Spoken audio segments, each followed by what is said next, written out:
पुढे घेऊन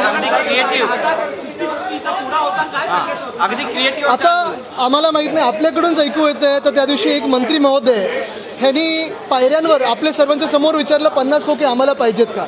म्हणजे नक्की 50 खोक्यांमध्ये होतं काय. आता 50-50 50-50ची आमच्या हातात बिस्किटं आम्ही आज घेतलेली, पण त्याच्या हातात अजून काही होतं का 50-50चं, आणि गुवाहाटीला का गेले हा मोठा प्रश्न आहे. पण जे मंत्री महोदय ह्या राज्याचे तात्पुरतं सरकारचे गद्दार सरकारचे एक बोललेले आहेत, त्यांचं वक्तव्य खरे हा देशाने बारकाईने ऐकायला पाहिजे. अशा मस्तीमध्ये कोणी पायऱ्यांवर मंत्री एवढं ओपनली दुसऱ्यांना ऑफर देऊ शकतो का, ह्याचा पण विचार ह्या जनतेने आणि मतदारांनी केला पाहिजे.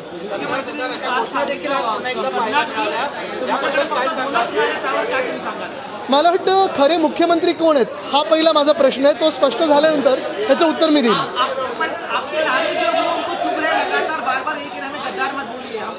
नहीं, ये दुख तो होता है कि उन्होंने ऐसा ये जो रिश्ता था हमारा वो ऐसे करके वो निकल गए, लेकिन इसको और क्या कहेंगे. गद्दारी तो है, गद्दार है तो गद्दार ही कहेंगे.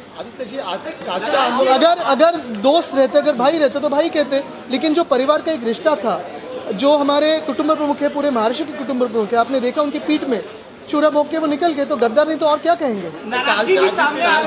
काल एकंदर मुख्यमंत्री यांनी काल निवेदनामध्ये कुठेतरी करुणा शर्मांचा प्रत्यक्षपणे उल्लेख केला होता. नंतर करुणा शर्मा भेटीला आल्या होत्या.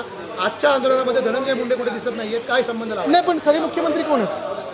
आदित्यजी, सुप्रीम कोर्टामध्ये आज सुनावणी होते, अत्यंत महत्त्वाची सुनावणी आहे. कसं आहे बघता या सगळ्या. आमचा न्यायदेवतेवर विश्वास आहे आणि आमचं पण लक्ष, पूर्ण देशाचं लक्ष तिथे आहे.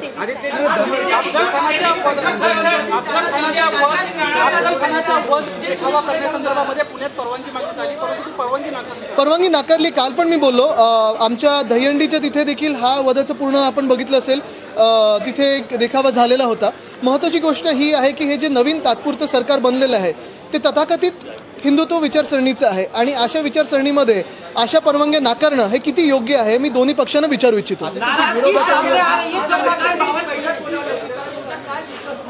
नाही, आमची जी आमदारांची बैठक ह्या आधी देखील व्हायची, तीच आमदारांची बैठक काल पण झाली.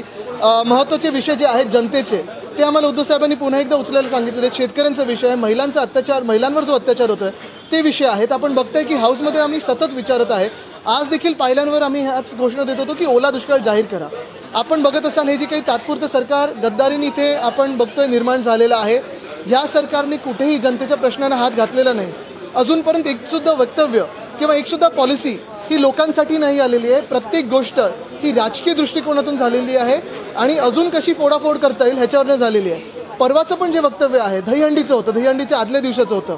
कुठेही GR निघाला नाही आहे, कुठेही लोकांना जास्ती मदत झालेली नाही आहे. तो विमा जे काही बोललेले होते, मला वाटत नाही ती मदत अजूनही दहीहंडीच्या आमच्या मंडळापर्यंत पोहोचलेली आहे. आणि अनेक मंडळं माझ्याकडे आलेली आहेत की आम्हाला 5% नोकऱ्या शासनात कशा मिळणार हे सरकारकडून स्पष्टीकरण व्हावं.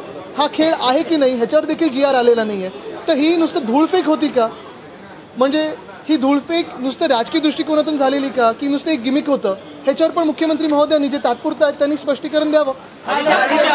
धर्मपरिवर्तन कायदा आणण्याची मागणी अतुल पालकरकर आणि योगेश सागर आमदारांनी केलेली आहे. ते म्हणतात भाजप याचा पाठपुरावा करणारे उत्तर प्रदेश आणि मध्य प्रदेशात धर्तीवरती. आपली काय होतंय की अनेक गोष्टी इथे म्हटल्या जातात आणि फ्लोरवर म्हटले जातात, पण त्याचा पुढे पाठपुरावा होत नाहीये. आधीचं जसं मी सांगितलं ना की पहिली गोष्ट म्हणजे दहीहंडीबद्दल जे म्हणाले होते ते सत्य की असत्य. आता माझ्यासारखे अनेक तरुणांना विचारायचं आहे ह्या सरकारला की तो अजून खेळ झालाय की नाही झालाय, की नुसतं तुम्ही आमच्या भावनेचा खेळ खंडोबा करत होतात. तुम्ही 5% नोकऱ्या जे देणार होतात दहीहंडी मंडळांना त्याचं कुठे रजिस्ट्रेशन झालेलं आहे का. तर ह्या सगळे प्रश्न आहेत. पुण्यात प्रश्न उपस्थित झालेला आहे हा. तर हे सगळे प्रश्न आहेत, हे नुसतं पॉलिटिकल गिमिक चाललंय का, हा माझा महत्त्वाचा प्रश्न आहे.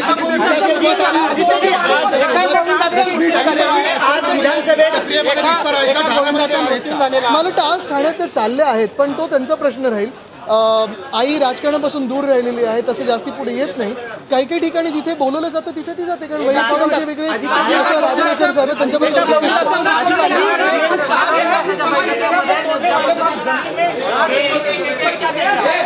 एका गोविंदाचा मृत्यू झालेला आहे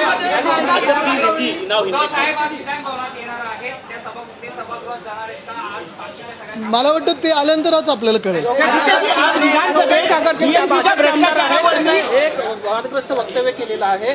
गरीब की जोरू सबकी भावी अशा पद्धतीचं ते वक्तव्य आहे. आता झालंय असं की आपण जे 2-4 गेल्या आठवड्यामध्ये वक्तव्य बघतोय त्याच्यातून त्यांच्या मनात खरं काय आहे, त्यांच्यावर जे झालेले संस्कार आहेत ते कळत आहेत. म्हणजे काल पण मला वाटतं कोणीतरी काहीतरी एक भयानक वक्तव्य केलेलं आहे ट्विटरवर.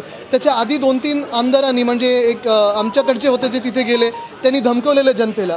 तर हे सगळं होत असताना कुठेही ह्या दोन्ही पक्षांच्या त्यांच्या आमदारांवर अंकुश आहे का, हा एक महत्त्वाचा प्रश्न राहील. कारण कुठेही आम्ही सरकारमध्ये असताना आमच्या आमदारांकडून कुठेही असं वक्तव्य झालं नव्हतं जे जनतेला धमकावणारं होतं किंवा कोणाची थट्टा करणारं होतं.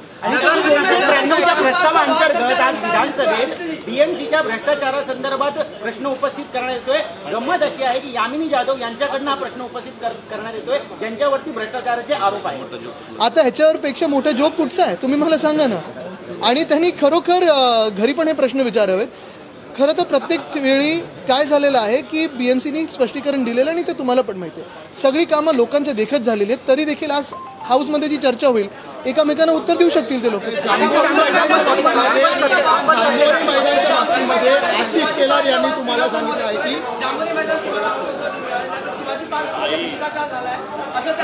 आता काय झालं की प्रत्येक ठिकाणी आरोप प्रत्यारोप ह्याचंच नाट्य रंगलेलं आहे. जसं मी सांगितलं की कुठेही जनतेचा प्रश्न हे ना सत्ताधारी पक्ष उचलत आहेत ना गद्दार कोण उचलत आहे. आम्ही सतत जसं सांगतो की ओला दुष्काळ असेल, जनतेचे प्रश्न असतील, ह्याला हात घाला. आता BST बस त्याच्यावर ह्याच लोकांनी आरोप घेतलेले. त्याच BSTचं डबल डेकर इलेक्ट्रिक बस जी आम्ही आणली त्याचं उद्घाटन केलं.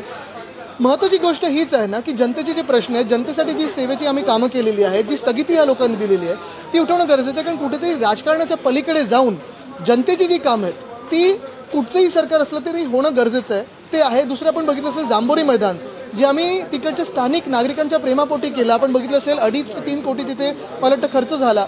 चांगलं केलेलं मैदान ते चांगलंपणे वापरलं असतं तर कोणाचाच आक्षेप नव्हता. पण तिकडच्या स्थानिक लोकांनी जे वापरलेलं होतं मैदान त्यानंतर आपण बघितलं असेल जो काही थोडा उत्सव झाला, जे काही ऑर्गनायझर्स होते ज्या जबाबदारीने त्यांनी सांभाळा पाहिजे होतं ते सांभाळलेलं नाही आहे. आणि दुःख ह्याच गोष्टीचं होतं की ठीक आहे मुंबईत कुठची जागा कोणीही वापरू शकतं, परवानग्या मिळत असतात, पण ते वापरायचं कसं, त्याचा वापर कसा करायचा आणि परत जनतेच्या हाती कसं द्यायचं हे आपापल्या गोष्टी असतात.